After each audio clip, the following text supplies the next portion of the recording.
Good morning, everybody. My name is Sharon Rich. I'm the Senior Trust Advisor with Agent Trust. Welcome to today's webinar on scams and fraud prevention.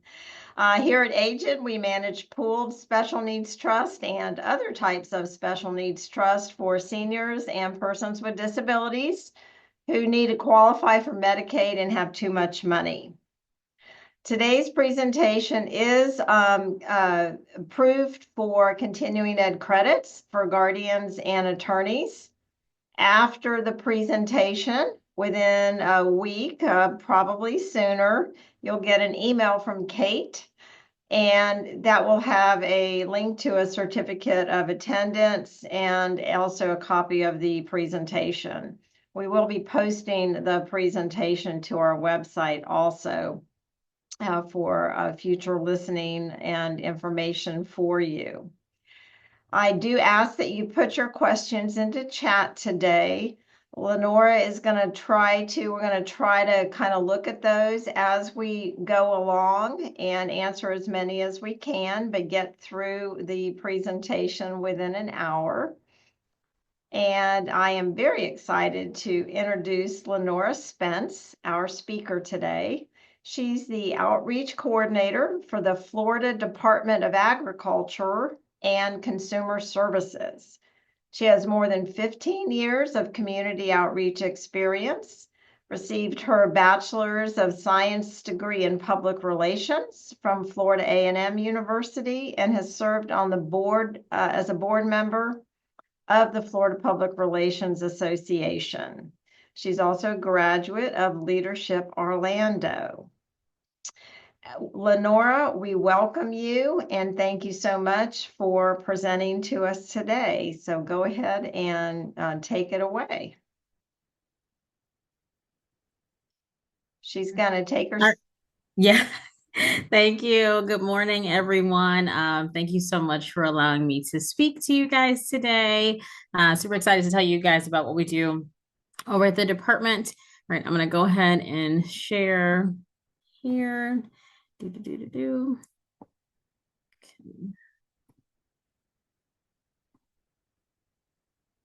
All right, can everyone see my screen? All right, perfect. And then I have the chat up. Now, do you guys see the little chat window also?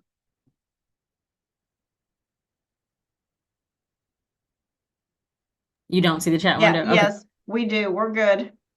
No, I mean like on my screen. Do you see it? No, You're fine, Lenore. We just see your screen. Okay. You're good to go. Okay, wonderful. All right, so let's get started. I do like to take questions and stuff while I'm presenting. We'll be covering a lot of topics, and if you have questions, comments, concerns, anything to add, I like to ask a lot of questions, even myself, to the attendees. Please feel free to chime in. So we'll first start off with what do we do at the department? Okay, so we have our Florida Department of Agriculture, and that tiny part that people don't really notice at the bottom says and consumer services. Usually when I do presentations or I send out speaker requests to folks, they're like, they forget about the consumer services part and they're like, why are you here to talk about agriculture? What does this have to do with anything? So does anyone have an idea? Just throw in the chat. What do we do over at consumer services?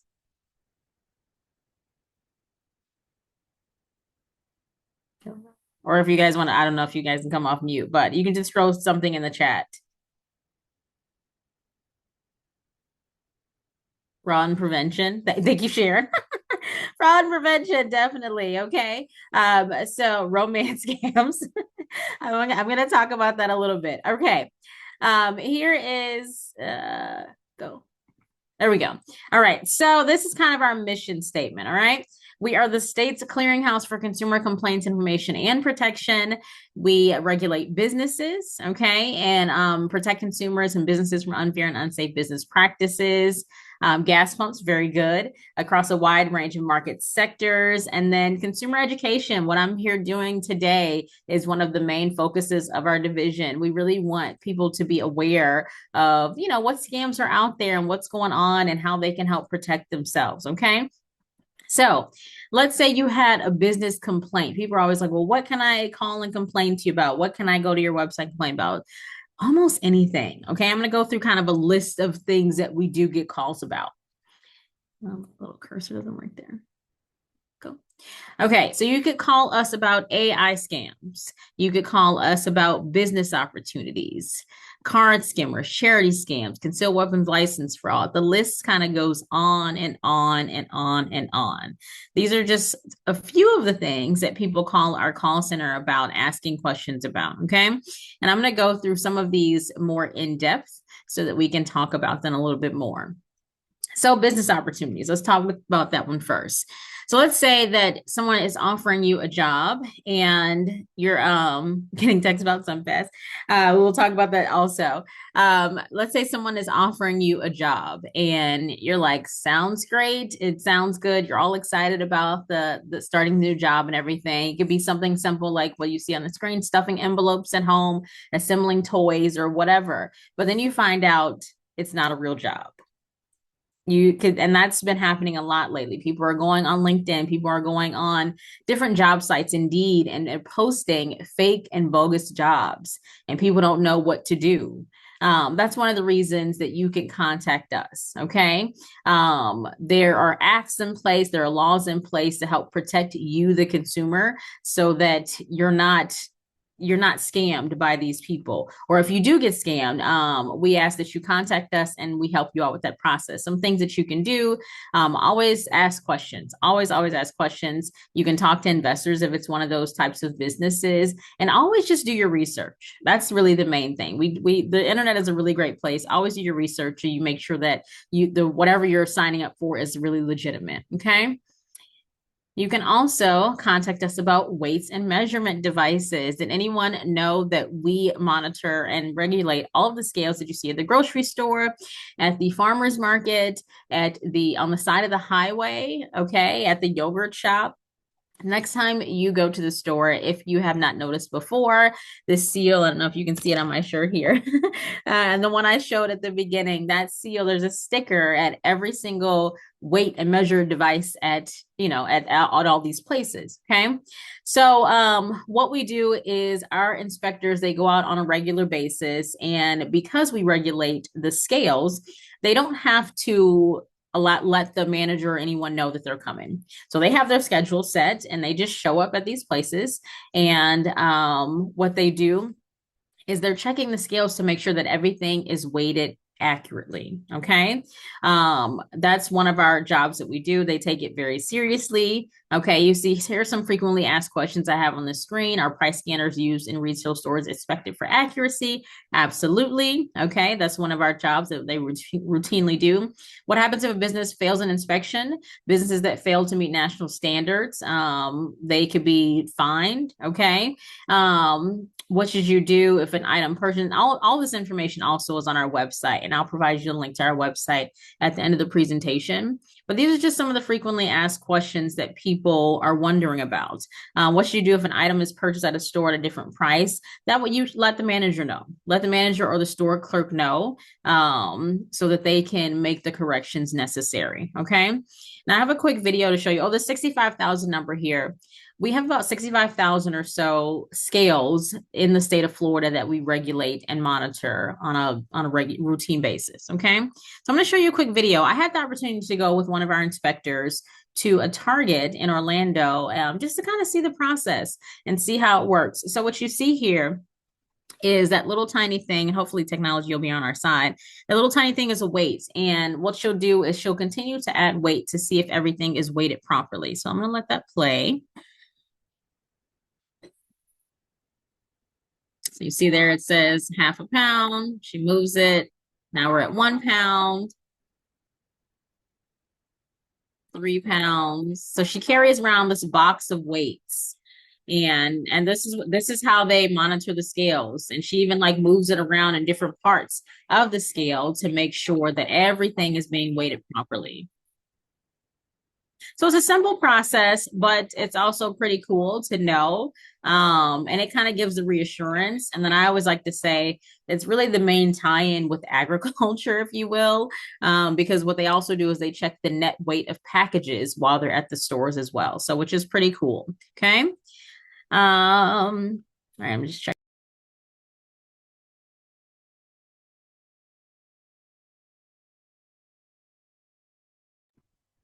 Can you guys hear me? Yes, I Oh, think okay. It's that it. Oh, okay. It's something that it Yeah.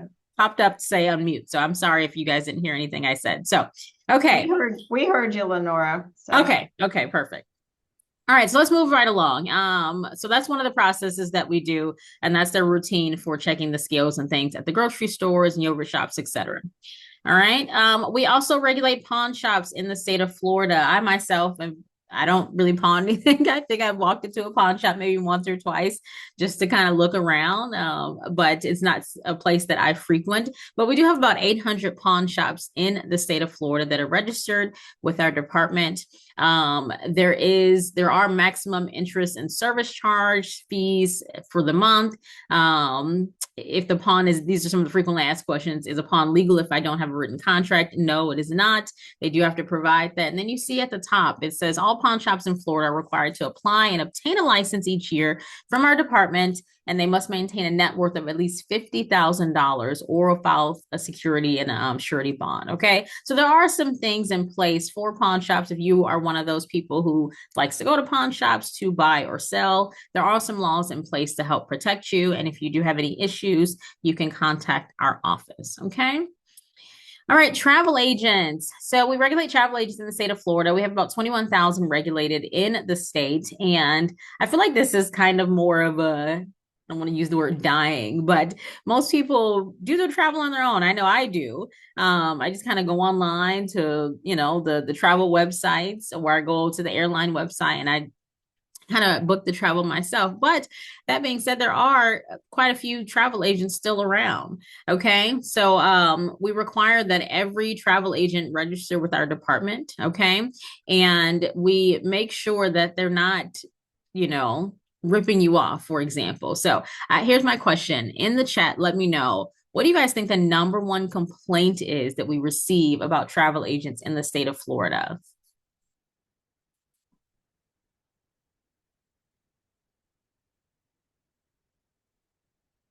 That's a moment to type. Fake agents. Okay, absolutely. Absolutely. We get a lot of calls about people on charges. We get a lot of calls from people complaining that they refunds from missed trips. They have paid their money. They're excited to go on this trip and everything. And what they find out is that the travel agent just took their money and ran. It's not a legitimate travel agency. They're not registered with our department. They don't have the proper things in place, and that's a huge problem. You guys have probably heard stories like that, maybe in your local news before, because it happens frequently. I always like to tell people, number one, if you are dealing with a travel agent, check them out. Right, you can call our office, you can go to our website, you can ask, is this travel agency actually registered in this state? Should I do business with them? Have they had tons of complaints? The great thing about us being a state department is that everything is public record. So if you call and ask us a question, we are required to provide you with the answers that we have. Okay. Also, word of mouth. Okay. I always like to refer and rely on friends and family to get recommendations for different places. So if they use a travel agent in the past where they had a positive experience, then chances are I would have a positive experience. And so I like to kind of go through that as well. Okay. All right. So motor vehicle repair shops in the state of Florida, we have about 21,000 motor vehicle repair shops in the state. I always joke with people and tell people I am married. So these are not places that I like to frequent or go to. I put my husband in charge of all motor vehicle repairs and I just drive the car. That's all I do. But every single repair shop in the state of Florida, that same seal, the one on my shirt, the one I showed you in the beginning, should be displayed at their business so that you know that they are a licensed motor vehicle repair shop and they are allowed to do business in the state of Florida. Okay. Their registered shop, they must include their registration number in any advertisement, post the location in the customer service area. If you need repairs, make sure you read your owner's manual, start shopping for repair shops. Okay. So you can make a better decision, because one thing we know about repairs is the price can vary depending on where you go. And a lot of complaints that we receive are about like estimates. So let's say you go in to get your car repaired and they say it's going to cost $500. And you say, okay, for, I don't know, whatever the repair is, an axle or something. And you say, okay, that sounds great. And then you go back to pick your car up later and they say, just kidding, we meant $5,000.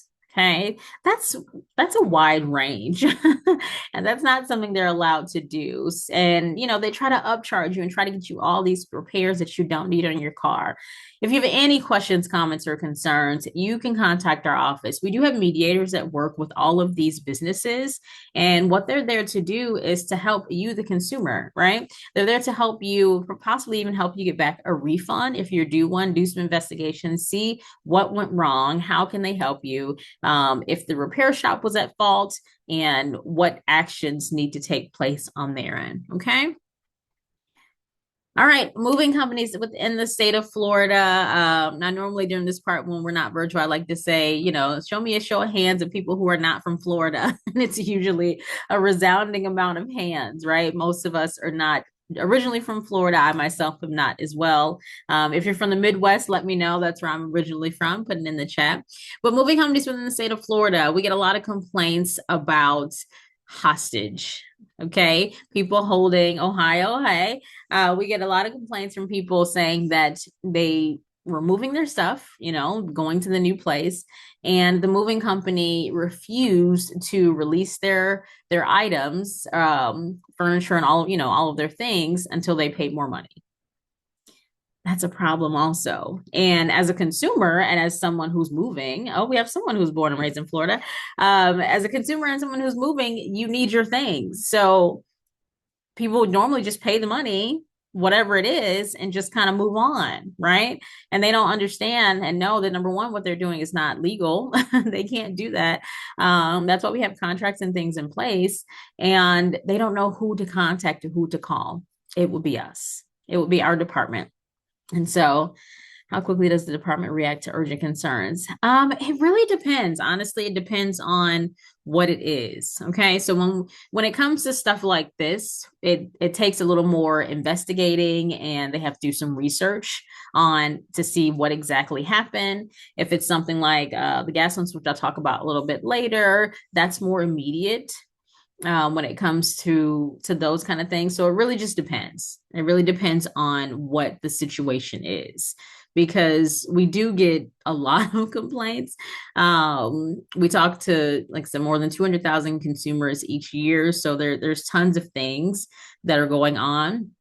So it really depends on the business and that they're complaining about. Okay. So yeah, with moving companies, as I said, with the other businesses, make sure you're checking people out. Make sure that they are registered, that they are able to do business within the state of Florida, and that always go for referrals. Okay. All right. So health studios, we have about 2,600, which I think that number is kind of low, but there's about 2,600 health studios within the state of Florida that we regulate. That's your Gold's Gyms, your Planet Fitnesses, your et cetera, right? All those places. Now, who can tell me what you guys think a complaint would be about a health studios?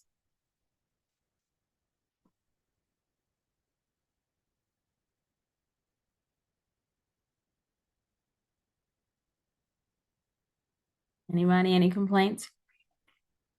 The cost, okay. Cleanliness, the payment, keeping you on auto pay. Yeah, that's kind of the big one, right? People sign these contracts and we've all done it, right? They get you to sign these contracts and you don't really read it thoroughly. So when you try to get out of that contract, you realize you really can't, and now you're stuck with auto pay for this gym for however many years. A lot of times they try to get you to sign up for these contracts and they're like, oh, the print is really small. Absolutely. They let you know that they have locations all over the place. Well, what if you happen to move to a really rural area where they don't have a location? Or what if you decide you don't want to go to that gym anymore?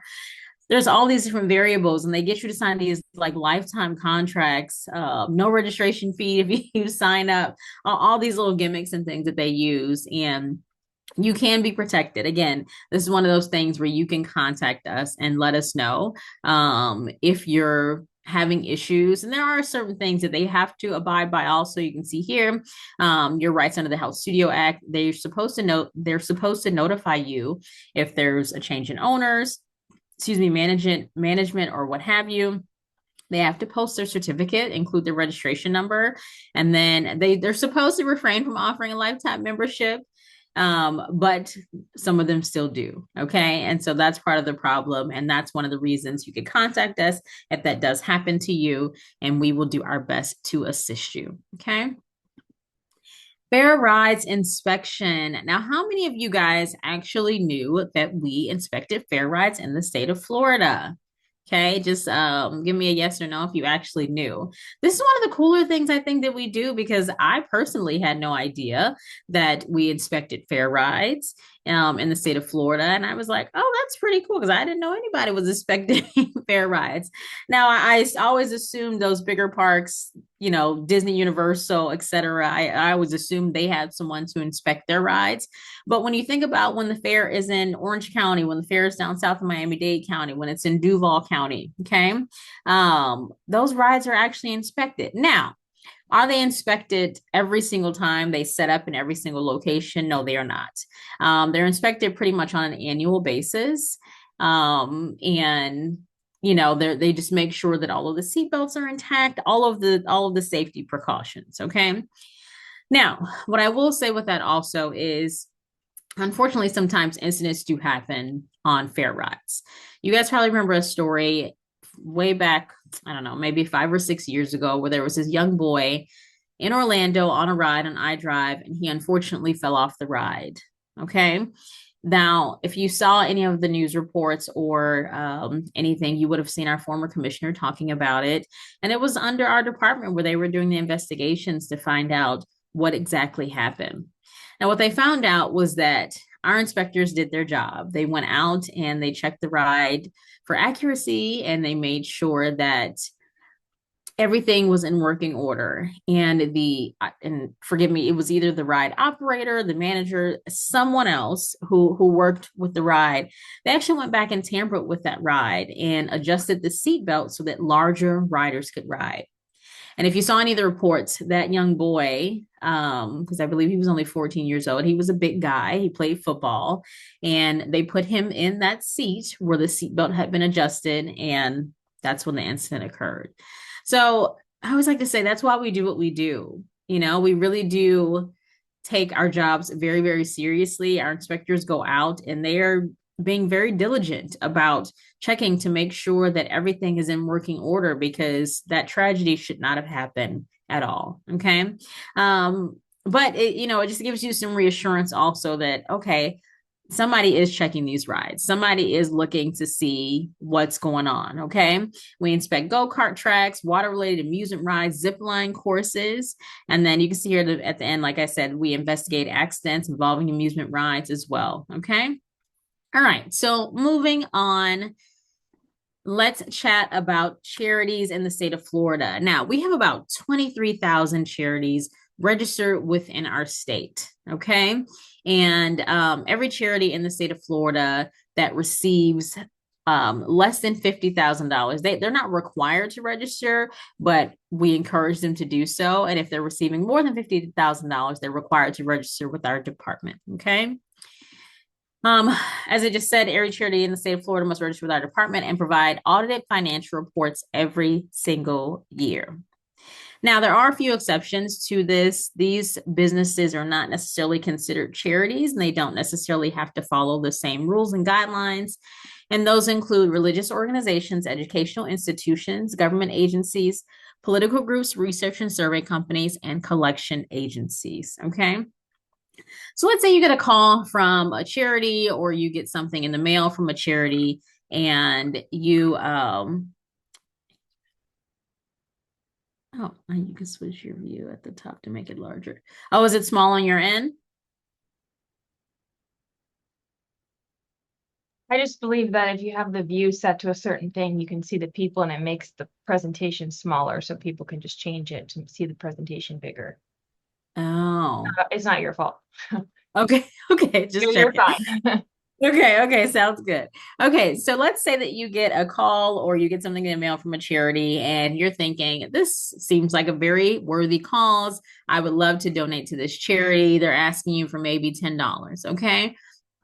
So as a consumer, as someone who wants to help out this charity, you may be wondering, okay, $10 is not a lot of money. I don't mind giving it, but where is my $10 going?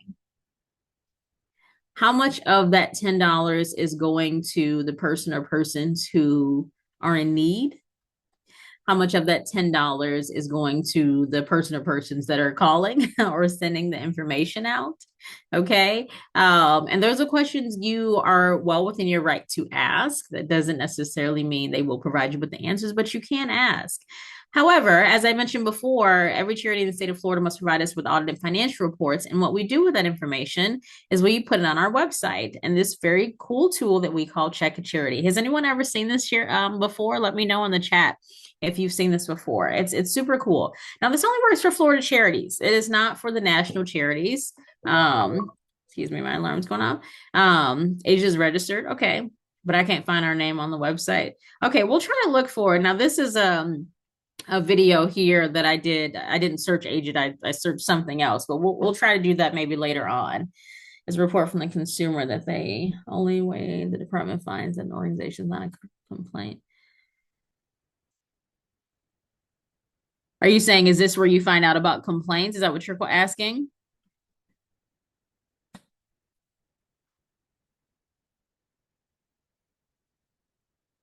Oh, is it a report? If a consumer, oh yeah, okay, I understand. Yeah, yes. For the most part, yes. Okay. As I mentioned before, because there are about 23,000 charities within the state of Florida. So there's, unless they're not in compliance, as far as like sending in their audited financial reports and making sure they're registered, we really wouldn't know if they're out doing anything they're not supposed to do unless someone tells us, if that makes sense. Okay. So the Check a Charity tool, it's a resource that provides financial information reported to the department. So we can only put up what they report to us from the organizations. It's provided as a public service to search an organization. You can type here. So it says business name and license and registration number here. You really don't need all of that information. You could type in any part of the name. And so as an example, I typed in Vieira, okay?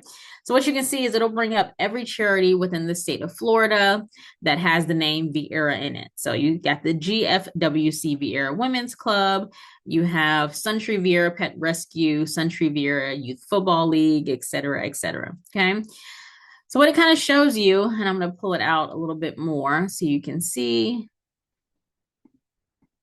No, we should go to the next slide. Okay, there we go. So I just pulled this one out as an example. So the American Legion Auxiliary. This is the information it'll show you. The registration number, the revenue source, the total revenue of that charity, total expenses, surplus deficit, the expiration date of their license, and then the stuff at the bottom is like what I call the good stuff. It's where is the money going? As I mentioned before, if you're donating $10, where is that $10 actually going? And this is the information that shares it with you. So you have they spend 99% of their funds, this particular charities, 99% of their funds on program services, 1% on admin, and 0% on fundraising. Now we have that information there really as a service, okay, to the consumer, because let's say that you are wondering about a charity and you really want to know where the money's going, where they're spending their money. Now that doesn't mean admin services are bad, fundraising services are bad. They could have an employee, just like agent, right? You guys have a building, you guys have employees. So some of the funds do have to go elsewhere, but you can kind of use your own discretion once looking at this and say, okay, well, now I know they're receiving this amount of money each year, or this is their surplus and deficit, or maybe they're putting too much to fundraising admin. And you can make the decision as well. All right, let me see. I think I missed a question. Consumer cans, that one. Oh, okay. So we found it. It's not under agent. It's under advocates and guardians, long name. Okay, awesome. But yeah, so just some really cool information. I encourage everyone to kind of check it out for whatever charity that you may have information for, you may be thinking about donating to. Again, this does not work for non-Florida charities. There are national websites that you can search for charities that are not in Florida, but this one is a great resource and it's available to you on our website. Again, it's called Check a Charity and you can look at it anytime. Okay. All right. Next slide.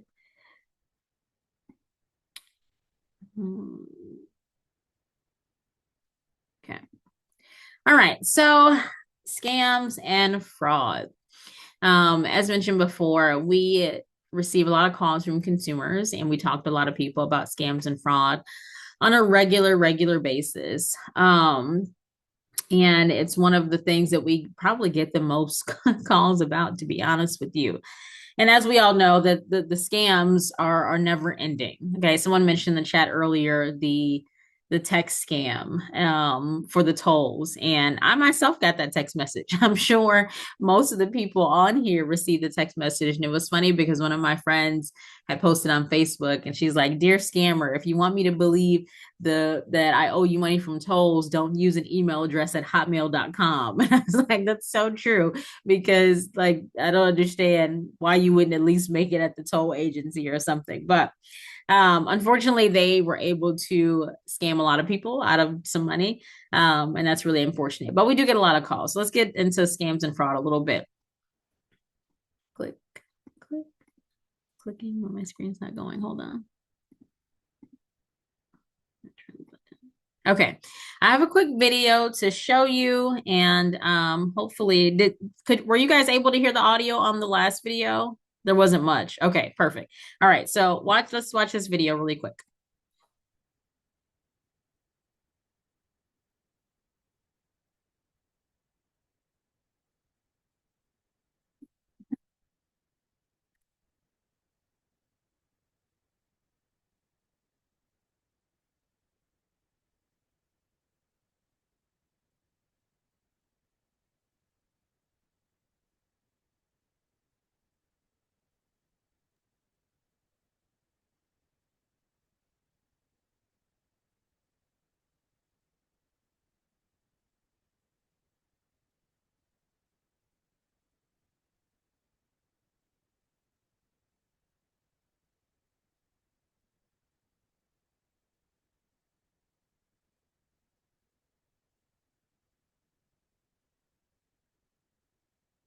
Okay, so let me know in the chat if you've seen this movie. It's pretty funny.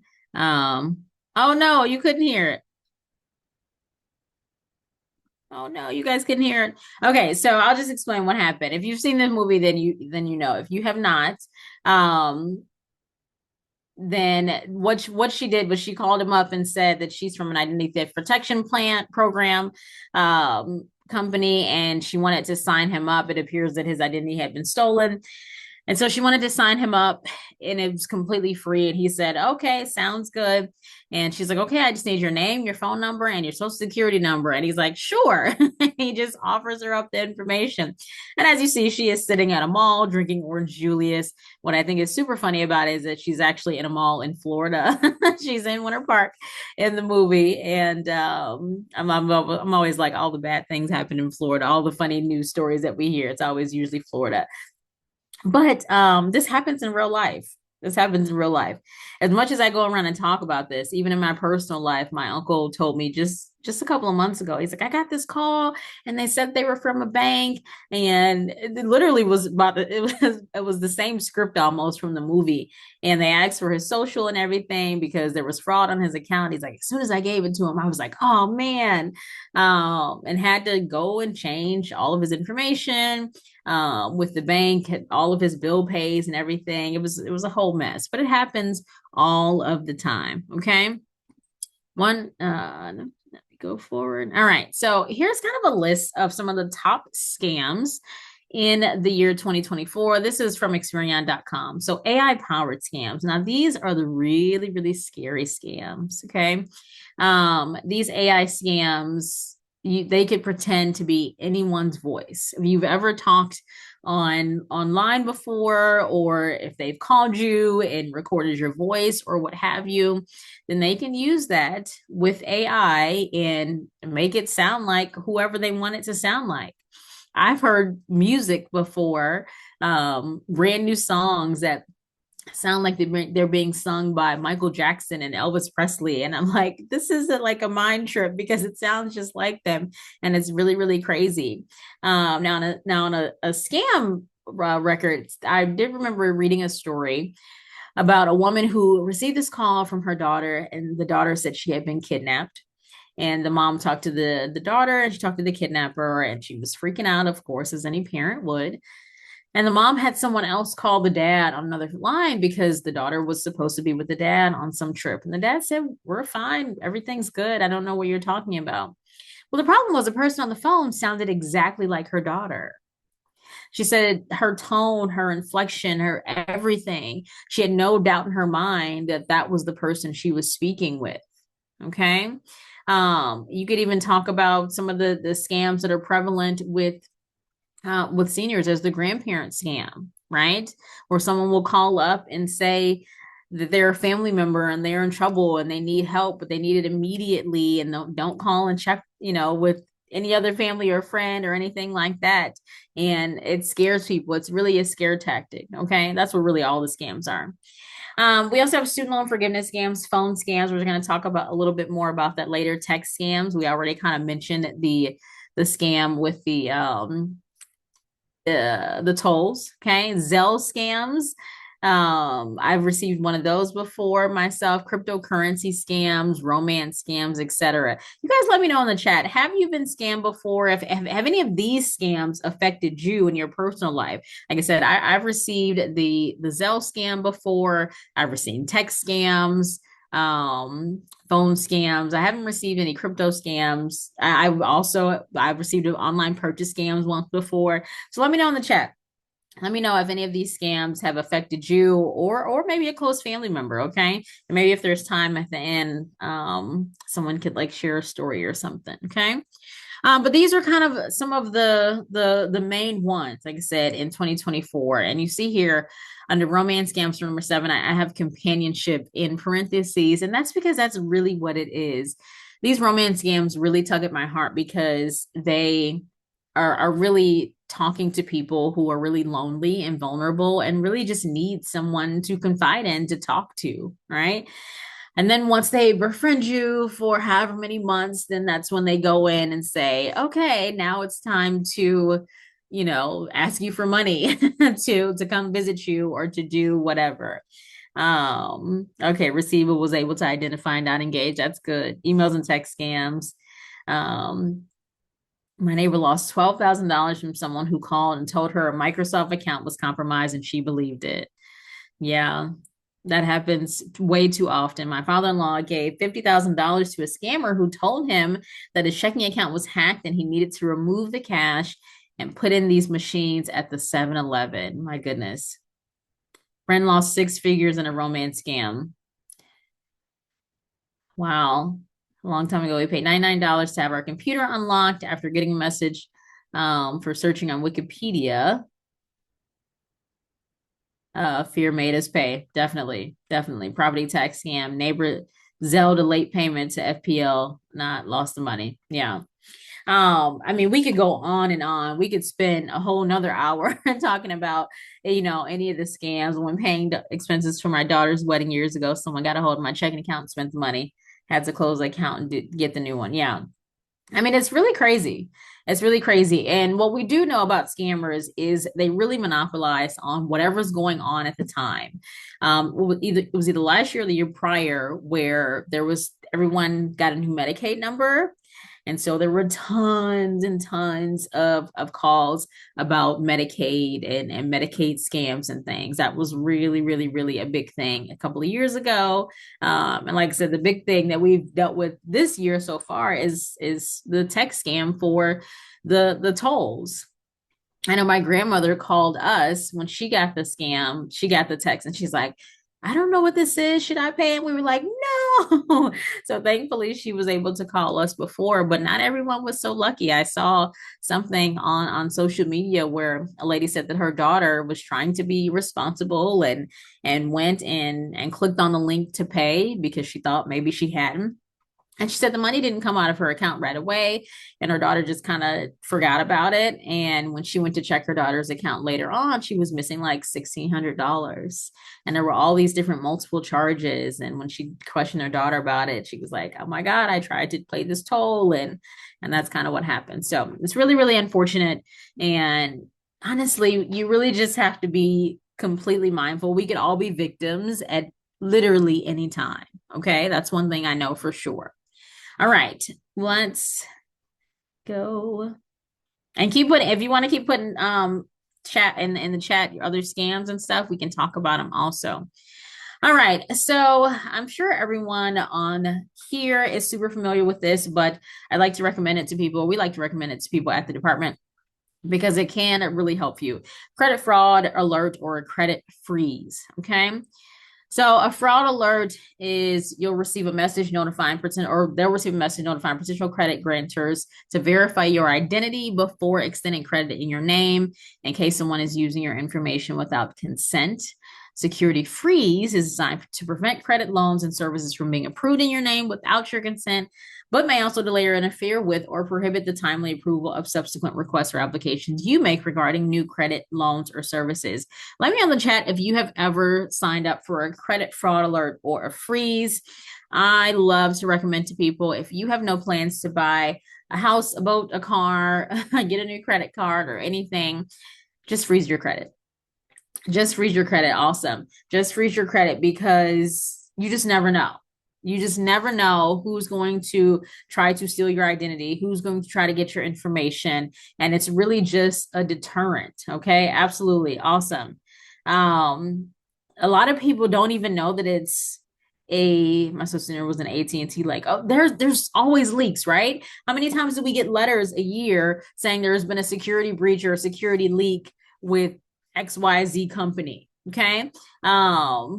And so I always just tell people, just freeze your credit, just keep it frozen until you need it. It'll prevent anyone from establishing new credit in your name. It won't prevent anyone from stealing your credit cards and debit cards and using them or your checks. It won't prevent them from doing that, but it will prevent anyone from establishing new credit in your name. Unless they have all your information, they're able to lift the freeze themselves. But it's super simple. It's super free. If you know someone that has not done it, I encourage you to let them know. Even children, okay? We have a brochure that I like to give out at various events where we encourage everyone to put a security freeze on their children's credit also, because as we know, they can be victims of identity theft as well. And myself as a parent, I'm not checking my kids' credit on a regular basis. I check mine, but not theirs, because they shouldn't be establishing credit and I'm not putting credit in their name. But I would hate to find out when they turn 18 that someone has gotten a hold of their social security number and has opened up all of these accounts. And now that's something that we have to deal with moving forward. Okay. I get notices a few times a year from businesses that have had, yeah, absolutely. We all get them. I froze my credit, but then had problems unfreezing it for the VA. Oh, that's unfortunate. Usually it's a pretty simple process. I know that I usually just go online and unfreeze it or call them. I've had to call them before. Once the creditor tells me what credit bureau they're going to use, I've called them, and usually within 10 minutes they will unlock it. So I don't know, maybe it was a timing thing, but generally speaking, excuse me, it's a pretty quick process. Okay. All right. Okay. This is kind of simple, but you never know. I always like to put it out there, and let's give information to share with people. Don't disclose your personal information unless you know who's collecting it, why, and how they're using it, especially your social security number. Now, the interesting thing is Social Security Administration really does not care about your credit. They only care about your Social Security benefits. However, we all know how precious this number is. I'm always nervous about mine getting out, so I'm checking my credit all the time, and I make sure that all of our Social Security numbers for my family are locked up and in a safe place, because I really just don't want to have to deal with that headache. Okay. All right. We're going to switch gears just a little bit, and we're going to talk about phones and the Florida Do Not Call program. Let me know in the chat, have you heard of the Do Not Call program? If you've signed up for it, and what you kind of think of it.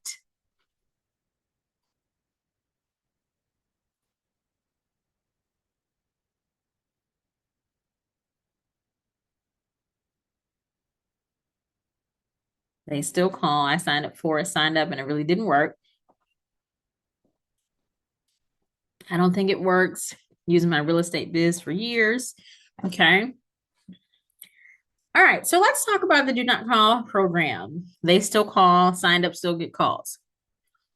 All right. So the do not call program, okay? We are responsible for telemarketers in the state of Florida. When we talk about regulating businesses and things, but we also regulate telemarketers in the state of Florida. Okay. And so I still get text message unauthorized. Yeah, absolutely.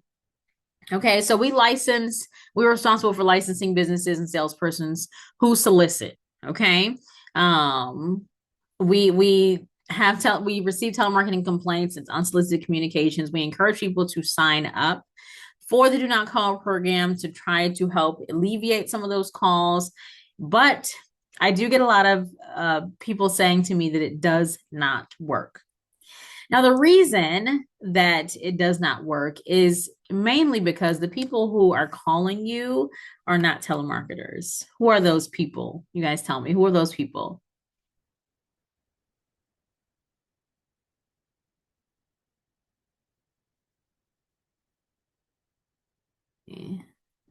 Scammers, criminals, scammers.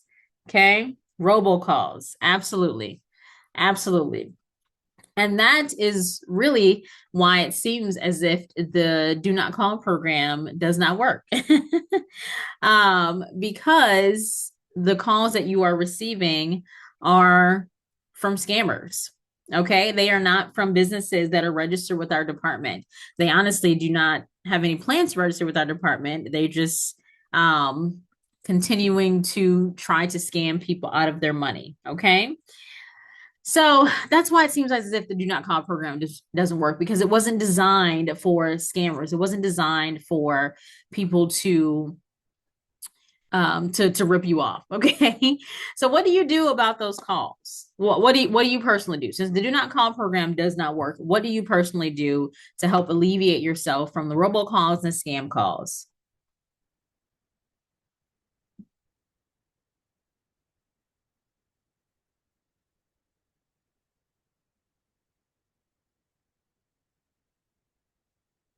I don't answer numbers I don't know, and I send them to spam on the phone when I can. Okay.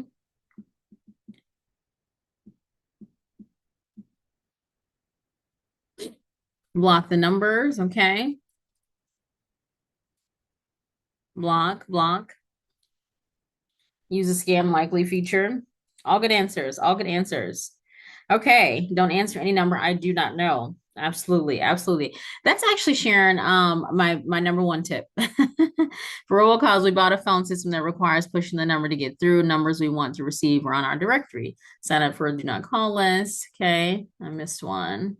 Reporting calls is a waste of time. I turn my landline on silent.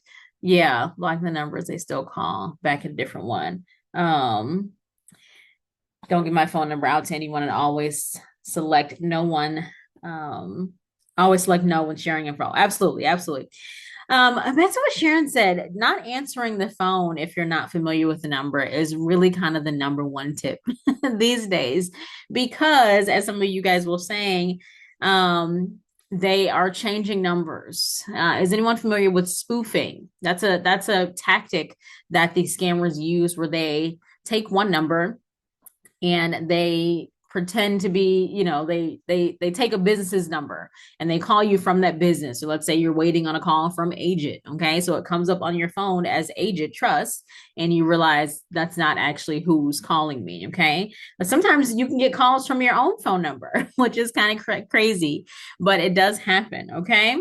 They just keep using different numbers. Absolutely. So one of the things that you can do is you can sign up for any of the robocalling apps that you can, right? Every cell phone provider actually has an app that you can download that they're not usually like forthcoming about. I don't know why. You can see on the screen there, I have AT&T Call Protect. There's a really popular app called Robocaller. There's Truecaller is really popular also. All right. But what these people are basically committing telemarketing fraud. Okay.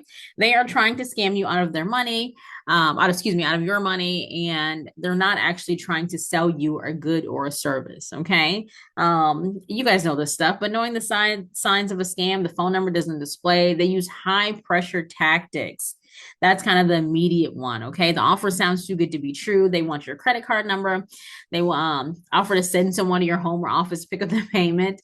It's risk-free. They're unwilling to provide written information. All of these things are signs that this is fraud and they're not actually a telemarketer. So absolutely, you cannot answer the phone if you're not familiar with the number. And I think I have the slide in here. This is a feature that I use on my phone. I'm going to kind of go through it really quickly. This is specifically for iPhones, but there's a feature on your phone where you can silence unknown callers. Now, what that'll do is anyone that's not in your contacts, it will not ring on your thing. It'll pop up at the top and it'll say unknown caller, silence unknown caller, but it won't ring. It'll still allow them to leave a voicemail, because if it's someone that you actually need to talk to, they will leave a voicemail. They will call you back. They will text you. Okay. But if you're not familiar with how to do this, this video kind of shows you. It's a really simple process. I have it on my phone, which is great, and it works great. And so I encourage everyone to kind of do that. And I know sometimes it's hard with certain businesses because you may get a lot of calls from unknown numbers and you're worried about, not answering the phone. So I totally understand that. So this may not work for you, but if you are in the kind of business where you don't need to receive a lot of unknown calls, I encourage you to sign up for that feature, because again, you can always check your voicemail later. There's a feature on the phone too, that there's a visual voicemail where you can answer the call as they're leaving the voicemail, kind of like old school answer machine days, which is pretty cool. Okay. Doctors call a lot of time from unknown numbers. They do. They can get your number and use it for dual authentication if you answer. And so like I said, that feature may not work for you, because let's say you are expecting a call from a doctor's office or what have you. It just kind of depends, right? If you are getting tons and tons and tons of calls and you really want to alleviate them, that's just one of the ways that you can kind of just kind of relieve yourself of some of the pressures, because then your phone is not ringing constantly. Like I said, I can still see it when it comes up on my phone. It'll come up at the very top, that little notification that says silence unknown call, and I can still even answer. So I can look at that phone number and still answer the phone as it's ringing, or just kind of let it go to voicemail. Okay. So now, me personally, we talk a lot about scams and stuff. I personally do not receive tons of scam calls. Does anybody know why? Give me some reasons why you think that I personally would not receive a lot of scam calls.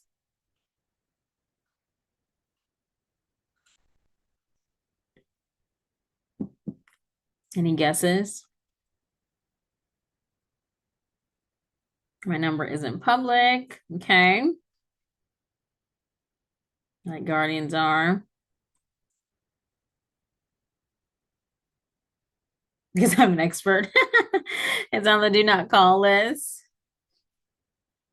Okay. All good answers. All good answers. Okay. So the reason that I personally do not receive a lot of calls is because scammers target seniors. Now, does that mean that seniors are the only target? Absolutely not. Absolutely not.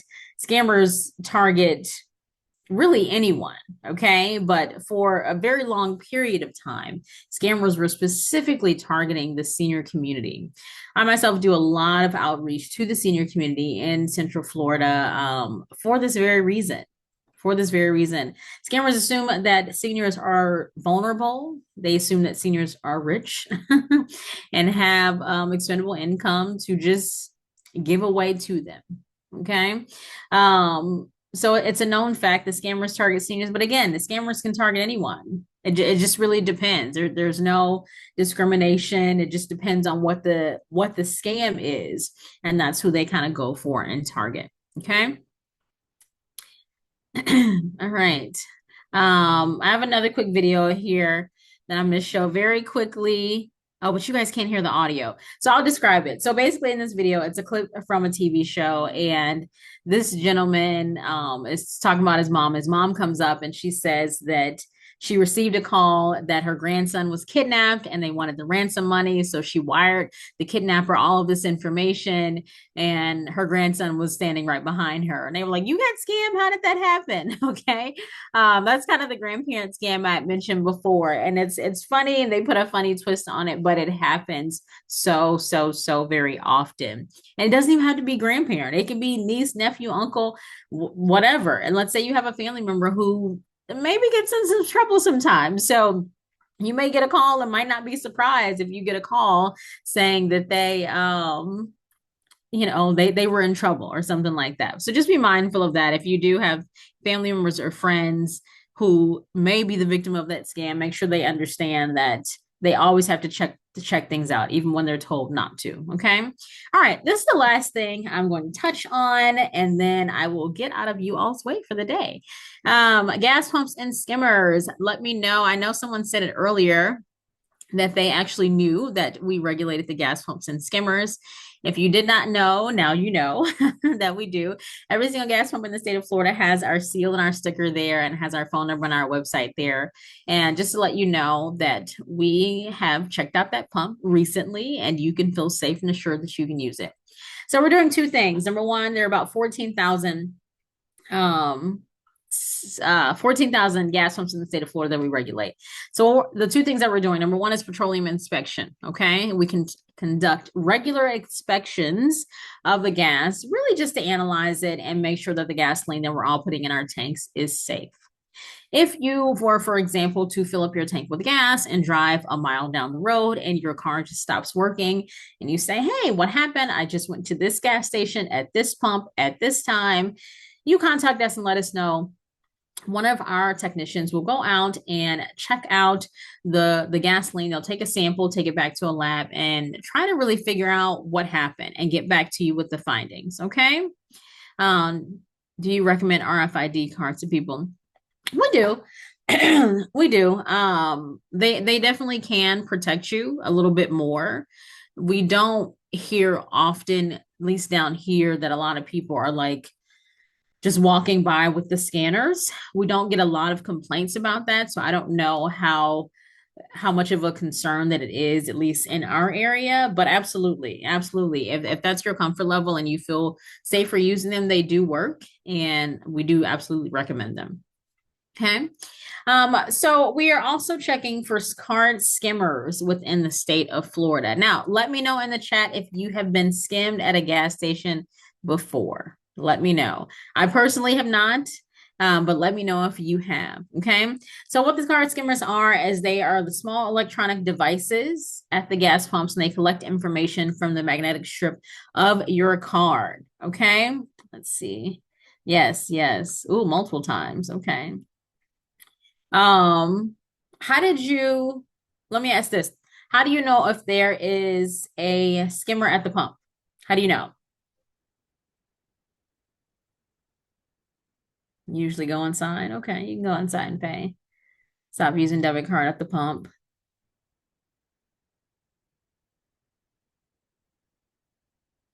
Does anybody know the answer? How would you know if there is a skimmer at the pump?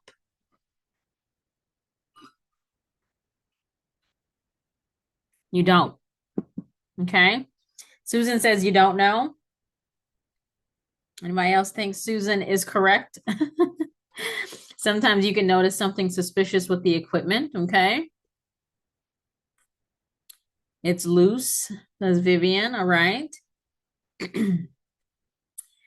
Well, Susan actually is on the right track. You do not know. The sticker or seal are broken. That's possible. Okay. But Susan is right. You do not know if there is a skimmer at that pump. And I'm going to show you why. Now, we removed more than 5,500 skimmers since 2015. Okay. So you can take a close look at the pump, and I have some tips here I'm going to go over. But if you see in my pictures here, this is one of our inspectors removing the skimmer, which is inside the pump. If that little gray thing that you see with the little blue little top on it, that is a skimmer. And basically what these criminals do is think of like an HDMI cable or something like that. They basically disconnect two cables, and they put the skimmer in between, excuse me, close the door and go on about their way. These skimmers generally use Bluetooth technology. So once you swipe your card in and out, everything on the magnetic strip is sent to them via Bluetooth. Okay. Um, Ways that you can protect yourself. Take a close look at the pump. If it does look crazy, if it looks like it's been tampered with, if there's all the seals are broken and all of that good stuff, try not to use that pump. Pay with a credit card instead of debit card. Okay. You're protected by the card issues zero liability policy. Paying inside. Someone said they do that. Pay inside instead of at the pump itself. Choose gas pumps that are closest to the building. Generally, when we find skimmers, they are on the far corners where they're not usually seen. And then always check your statements for fraud alerts. And I see we're at 12:01, so I'm going to kind of run through these next few slides. This is a video of my inspector actually removing a skimmer just to kind of give you an idea of how quickly the process is for them to install it, okay?